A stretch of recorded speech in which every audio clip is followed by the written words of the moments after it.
A Plaguelands Media production.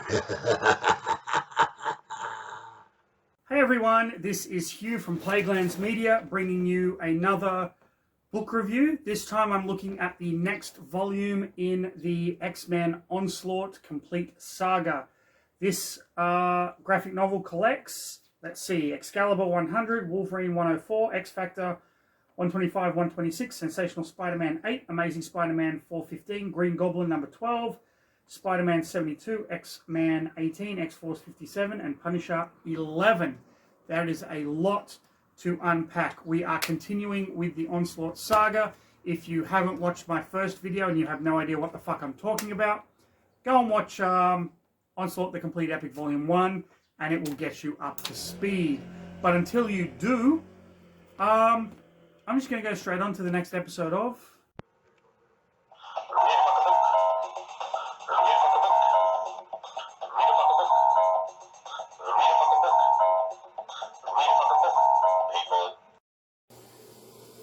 Okay, this is X-Men Onslaught The Complete Epic, Volume 2. If you haven't watched my Volume 1 video, I suggest you go and do that to catch up with the story. Okay.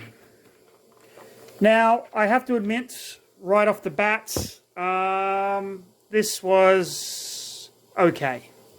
There were a few good issues and a few dud issues. So we have our previously in the X books and the Marvel Universe. Those of you that want to catch up, like I said, go watch my other video, you lazy bastards. So we start with Excalibur, issue 100. This was a double-sized anniversary issue. I never owned this one. And we just have Cyclops, Jean Grey, Psylocke, Archangel, and Cannonball coming to Muir Island, where Moira McTaggart she's the world-renowned geneticist, and we find out that Professor Xavier had created what he called the Xavier Protocols, where if any mutant, if any of the X-Men, I should say, or any good mutant, if their powers went awry or if they turned evil, he had a plan on how to stop them, including himself. All contingent on which mutants are in the room at the time. So then we move on to Wolverine. This is where Wolverine is trying to get to the bottom of who Onslaught is. Wolverine has kind of turned feral at this point. This is after we find out that his claws weren't adamantium, but he had actual bone claws. And he's kind of got this feral look. It's pretty stupid. But we have Gateway. And Gateway is going to help Wolverine get to the bottom of it. He is an Australian Aboriginal mutant with the power of kind of teleportation and stuff. And he kind of spins his whirligig thing around and shows Wolverine the past. Basically when Mariko was killed. This is something that a lot of fans of Wolverine already know. Wolverine was in love with Mariko back in Japan, but she was poisoned, and he ended up having to kill her so that she wouldn't suffer. She was poisoned with blowfish toxin, fugu. I've actually eaten fugu when I traveled in Japan, and it is a fucking delicious fish. Then we have Elektra, who basically is here to keep an eye on Wolverine, and Gateway kind of shows her the time that she died. She was actually killed by Bullseye and resurrected by the Hand. As you can see, Daredevil there kind of clutching. Again, a great Frank Miller storyline from early Daredevil comics. And so they're trying to ascertain who Onslaught is. So Gateway takes them on a journey. And then we get the scene of Magneto ripping out the armor. And we find out that when Charles Xavier wiped his mind, an evil piece of Magneto kind of leapt into Charles Xavier, and that created the being that we know as Onslaught. All in all, this was a pretty decent issue. I did own this issue as a kid, so this brought back a lot of fond memories for me. I don't like how Elektra is drawn in this issue. Like, really, do we need the oversized bazungas? And Feral Wolverine was just fucking stupid, but that is okay. Moving on to X Factor, another issue that I did indeed own as well. So this is a really good issue. We get to see Onslaught and the Dark Beast. We find out that Havoc, the Dark Beast, has actually kidnapped Havoc and has turned him evil. X Factor, which is made up of Random, Forge, Wildchild, Shard, Polaris, Mystique, and I believe they have Sabretooth captured. So they're fighting a Sentinel that Forge has reprogrammed. But with everything going on, they figure they're going to need Sabretooth's help, so they go down to get him. At this point, Fatale, who is a teleporting assassin, who is working for Onslaught, she appears and she steals the Sentinel out from under them. They track the Sentinel to a warehouse where Havoc and Fatale attack. You also find out at this point in the story that Random has been a bit of a jerk-ass and is working for the bad guys. Random is kind of like a mutant mercenary, getting kind of paid the highest bidder, so to speak. So he reveals his true colors to Lorna, also known as Polaris. He, I believe, is in love with her. She is in love with Havoc. Her and Havoc had a thing. Again, a lot of sexual tension in this issue, which is pretty cool. Forge discovers that the warehouse is a Sentinel manufacturing base, and they have to stop. He is attacked by Post under the orders of Onslaught. Havoc wants them all dead, but Random is like, hey, that wasn't the deal, buddy. Ultimately, Havoc blasts Random because Random isn't following orders. Random goes down into this jelly pile of goo stuff, whatever he is. I don't really remember what his mutant ability is. He can like shapeshift and shit, but he's really just a mutated pile of goo, I guess. And they are trying to get in to stop the launch of the Sentinels. However, they are unsuccessful. And the Sentinels launch against Manhattan. At this point, Mystique and Sabretooth, who, if you'll remember from my last video, have a son called Graydon Creed, who is running for president on a platform of anti-mutant hysteria, drop through a portal, and they save themselves. And it's here that they meet Dark Beast, who has kidnapped Hank McCoy. You remember that from the last video. Dark Beast invites them into his laboratory, lets them know he's working for Onslaught, and they should too. And as a sign of good faith, Fatale kidnaps Forge. Forge is the leader of X-Force. He is the one who has been keeping Mystique and Sabretooth captive and has made them work for the government. Forge is a Native American mutant whose ability is he has absolute command over all things technical. He's a mutant inventor, basically.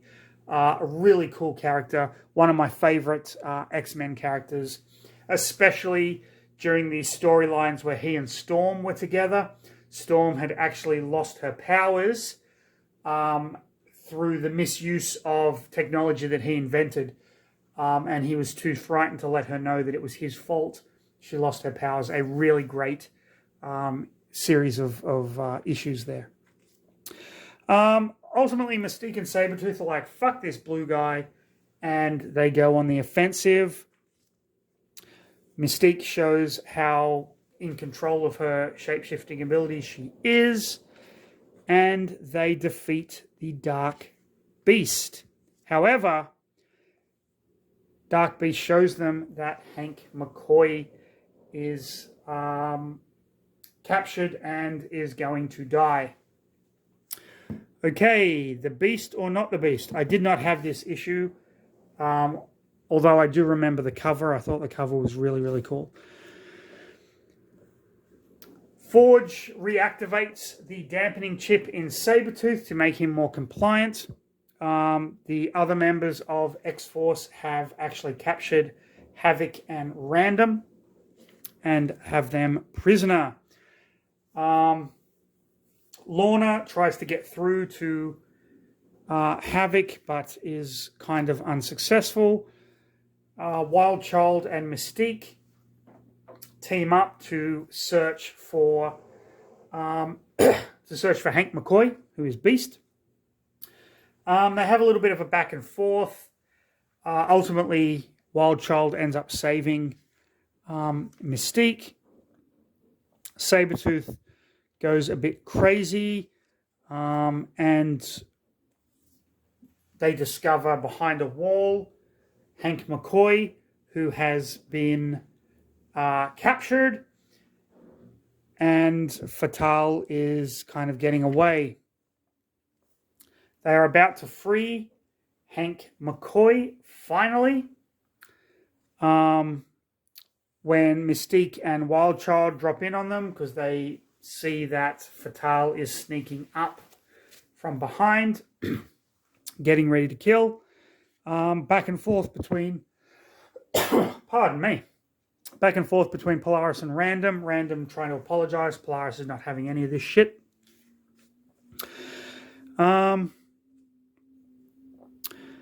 They free Beast, and Sabretooth is basically like, hold on a minute, that ain't Beast. That's the fucking Dark Beast. That's an imposter. Some more of the Havoc and Polaris stuff. Random gets free, and Havoc gets free, and then Havoc ultimately kills, perhaps, Random, and he just trickles away into the sewer. Havoc and Lorna, or Polaris, have a back and forth. She says, you're never going to hurt me, and he's like, yeah, watch me. Havoc, of course, is Alex Summers, the brother of Scott Summers. Scott Summers being Cyclops. There you go. Sabretooth realizes that this isn't the real Beast, smashes the wall, and finds the real Beast, who is suffocating, manages to free him. Beast and Dark Beast have a fight. Ultimately, Beast wins. We discover that Havoc did indeed attack Polaris, and she is dying. That is where that issue leaves off. We now move over to Spider-Man. Now, Sensational Spider-Man, to be exact. This is Ben Reilly. This isn't Peter Parker. This Onslaught saga happened at a point in Marvel Comics continuity, the 616 universe, where we are at the clone. We're in the Clone Saga, where, for those of you that don't know what the Clone Saga was, so back in the day, the Jackal had actually cloned Peter Parker, and Peter Parker and his clone fought, and Peter Parker presumed that his clone had died in a silo. Turns out that the Brainiacs at Marvel figured, what if the clone didn't die? What if Peter Parker was the clone, and then this other character, Ben Reilly, is the actual real Peter Parker? Thus began one of the most fucking convoluted storylines in Marvel history. The Clone Saga, which shows Peter Parker losing his powers, giving up the mantle of Spider-Man, and Ben Reilly becoming the new Spider-Man, which, as you could probably guess, pissed off a lot of people because they've been following Peter Parker for fucking ages. And now to find out that, oh, hold on a minute, he's not actually Spider-Man, this other guy's Spider-Man. It was a bad idea. I will say, however, guilty pleasure, I did enjoy the fucking Clone Saga. I mean, it's funny. So we have Ben Reilly fighting the Looter, and at the end of the issue, he sees the Sentinels coming to Manhattan. The Amazing Spider-Man sees Peter Parker and Mary Jane. Again with these fucking pages. So the Sentinel is attacking. Now, at this point, Peter Parker, his powers are going on and off. Mary Jane, I believe, is pregnant. And so Peter gets her to safety from the Sentinel. The Sentinel recognizes that there is some sort of superhuman gene in Peter Parker here. He rescues a child. The Daily Bugle is kind of going apeshit. The Sentinels attack the Bugle. And Ben Reilly is like, you know what? I've got to go and do something. He's basically, whereas Peter Parker was a journalist, started out as a student, worked for the Daily Bugle as a photographer, Ben Reilly is a fucking barista. So, yeah. And not even a Starbucks barista, just like this rinky-dink coffee shop. So he dons his Spider-Man costume, goes off to fight the Sentinels. In the meantime, Peter Parker is trying to get Mary Jane to safety. He leads the Sentinel away, but his powers start to kind of go. The Daily Bugle is still going to put out stories, but J. Jonah Jameson says anyone who wants to leave can leave, but they all kind of stick around. And the Green Goblin comes to fight a Sentinel. What? The Green Goblin? Norman Osborn? Harry Osborn? What the fuck?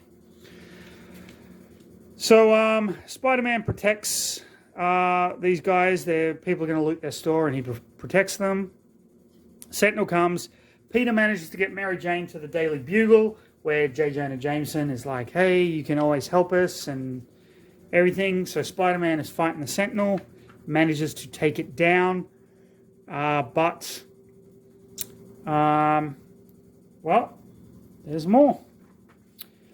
Now we get this issue. Green Goblin. Okay. This is an interesting addition to the graphic novel. The Green Goblin in this case is Philip Urich. Philip Urich is the nephew of Ben Urich, who is a reporter for the Daily Bugle. Ben Urich features very prominently in Daredevil as well as Spider-Man comics. Basically, what happened was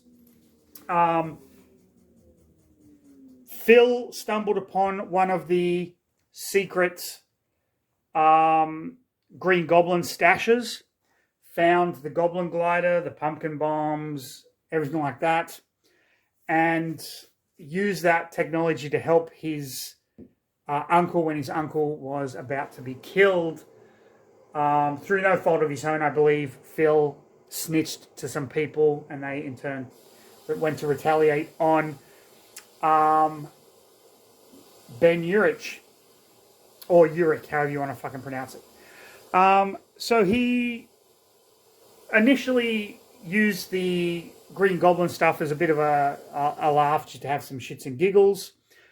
He's ultimately a coward at heart, doesn't think he can really do anything as the Green Goblin. But then the Sentinels attack, and he decides that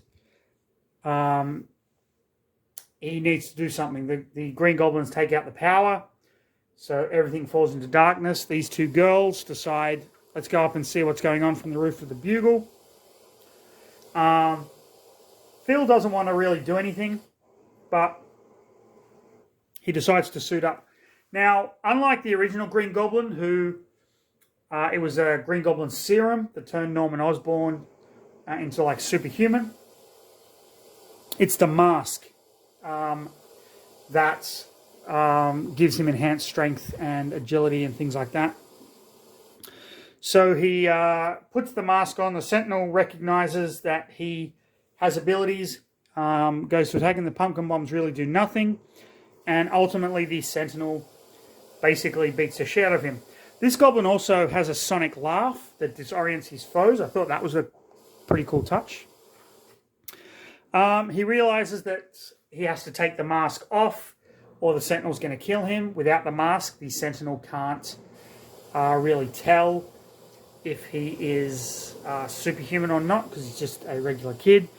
He throws the mask away. Then he thinks about Spider-Man. He thinks about Daredevil. And he's like, I've got to do something. So he puts the mask on and he goes back after the Sentinel. The glider at this point is going a little bit haywire. And he ends up managing to take the Sentinel down. However, the mask is damaged and the glider is damaged. So I believe that was the end of the Phil Urich tenure as Green Goblin. Now we go to Spider-Man, where Peter Parker is going out there to take pictures, and you can see exactly how many Sentinels there are. I realized I haven't explained what a Sentinel is to those of you who don't read comic books or have never watched the first 2 episodes of the X-Men animated series from the 90s. Sentinels, or even watched X-Men Days of Future Past. Sentinels are robots designed to hunt and destroy mutants. They were originally designed by the government. I believe Henry Gyrick had a hand in this. One of the key things about them is once a mutant uses their ability against the Sentinel, other Sentinels are shielded from that ability. It makes them very difficult to kill. They're all different types. And Peter Parker sees Spidey, his clone brother. And they ultimately team up. Peter Parker distracting the Sentinel to save his clone, Ben Reilly, or is he the clone? I'll never tell. Ben gets Peter out of the way, where they escape by hiding in a silo, which is really cool. But the Sentinel hits Ben Reilly, knocking him unconscious, and as they plummet, Peter grabs the web shooters on Ben Reilly's wrist. Web shooters, of course, are there's a button on the thing, and you use these 2 fingers to shoot the web out. That's why Spider-Man is always doing that. Just a fun little fact. And they fall in a silo, which, as I mentioned earlier, was where the original Clone Saga ended. In a silo with a dead clone. They find a way to escape through the sewers. The Sentinels come after them, and Spidey ultimately manages to take down one, but he gets electrocuted. Peter, on the other hand, uses the one web shooter that Ben Reilly gave him to take out the other Sentinel, and they escape.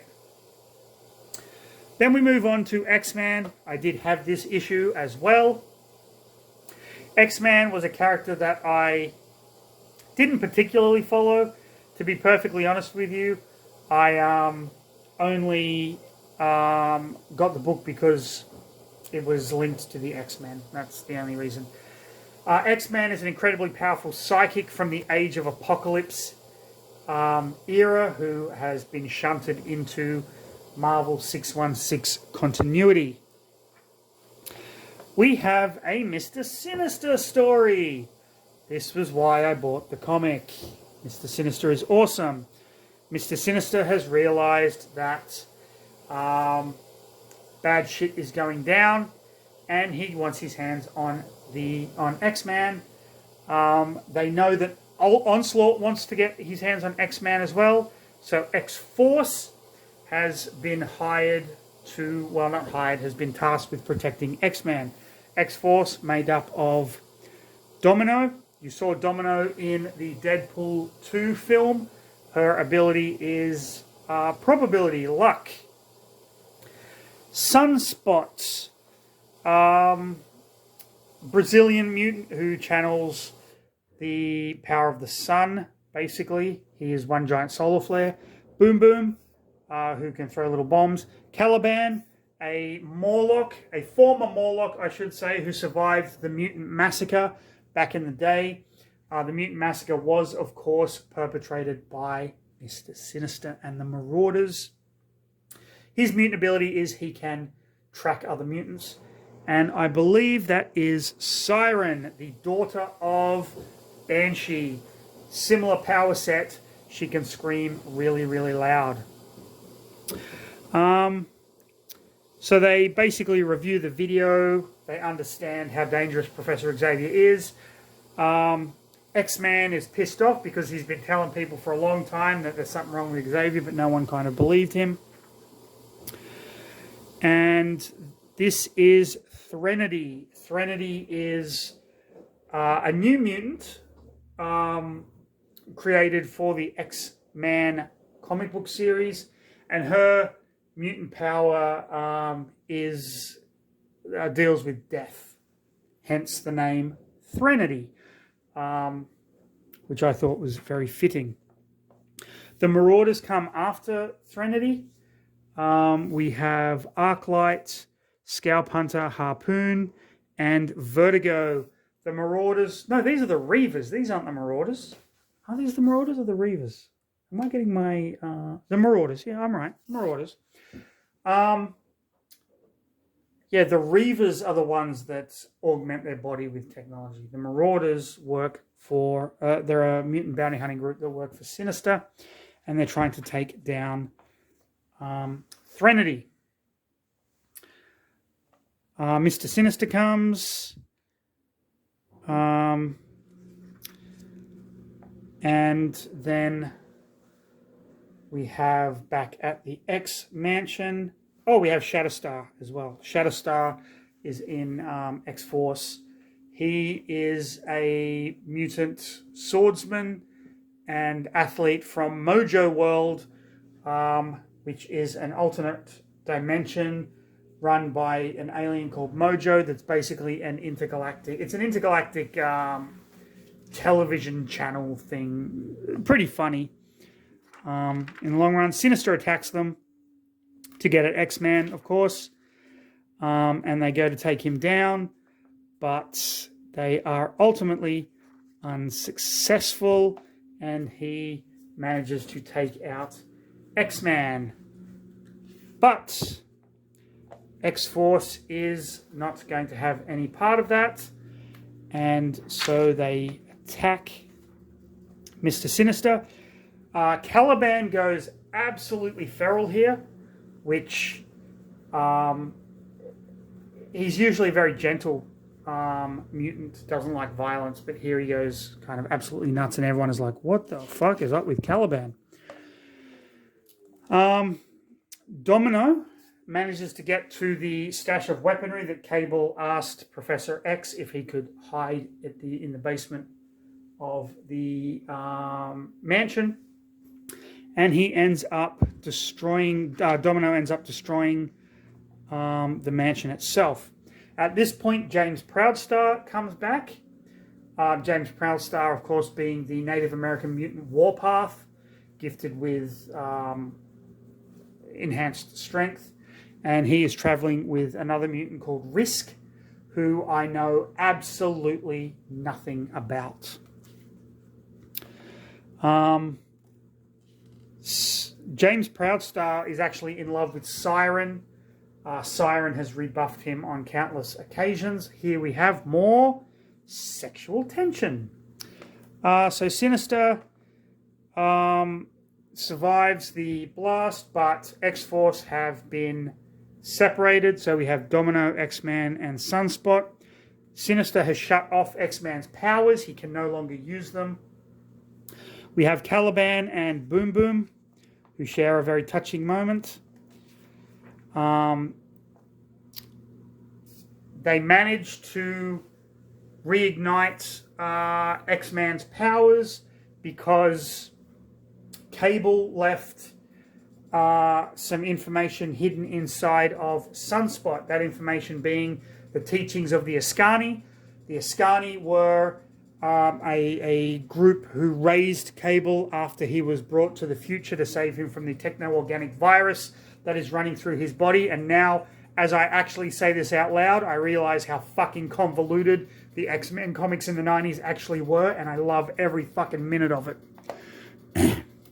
Sinister and Siren get into a fight. Shatter Star attacks from behind but is rebuffed. Sinister alludes to the fact that Shatter Star has yet to really untap his mutant potential. Warpath comes bursting in to save them in the nick of time, along with Risk. But X-Man, now that his powers are unleashed, goes on the attack against Sinister. Sinister basically tells them, listen, I'm not bullshitting. Onslaught is going to destroy everything. Apocalypse is running around. Read my mind if you don't believe me. It's a trap. And he causes that psychic backlash to take out all of X-Force, including X-Man. And he walks off into the sunset with Nate. Then the last issue in this graphic novel is probably my least favorite. The Fall of the Shield Helicarrier, Punisher number 11, I believe. What's previously happened is Nick Fury was killed by the Punisher. The Punisher wasn't in his right frame of mind. He was kind of drugged and being manipulated. But G.W. Bridge, who is the new head of S.H.I.E.L.D., hates the Punisher. But the Sentinels take out the Shield Helicarrier. Here we have the Contessa, Dum Dum Dugan, and G.W. Bridge. The Helicarrier crashes, and a group of, like a gang, is like, hey, we're going to go salvage that because it crashed. It's ours. We're cool. We're going to salvage it. Punisher doesn't want to help, but ultimately he's going to jump in and swim to get help while this gang is coming to loot the helicarrier. There's a firefight. Frank Castle gets involved. He's saved by G.W. Bridge. They manage to fight off the gang, and they cause the helicarrier to self-destruct so that no one can get any of the files or data. And then G.W. Bridge enlists the help of Frank Castle for a mission. And that's it. It's a really boring issue. I'm not really going to say too much about it. The art, however, for that issue is pretty fucking cool. And that was Volume 2 of Onslaught, the complete epic. Volumes 3 and 4 will be coming in the future. So, as you can see, this was a huge crossover event. We have Spider-Man comics, we have Punisher comics, X-Force, X-Factor, X-Men. But out of the 4 graphic novels that make up the Onslaught saga, I think this one is possibly the worst. A lot of the issues were very dull. And I don't like the character of Phil Urich, the Green Goblin. He's just a whiny vagina. So, there you have it. As always, if you like this video, please click like, subscribe, leave a comment. What was your favorite X-Men memory from the 90s or 2000s? I'm going to leave it there. Please, everyone, stay safe. And, of course, just read a fucking book, people. Bye.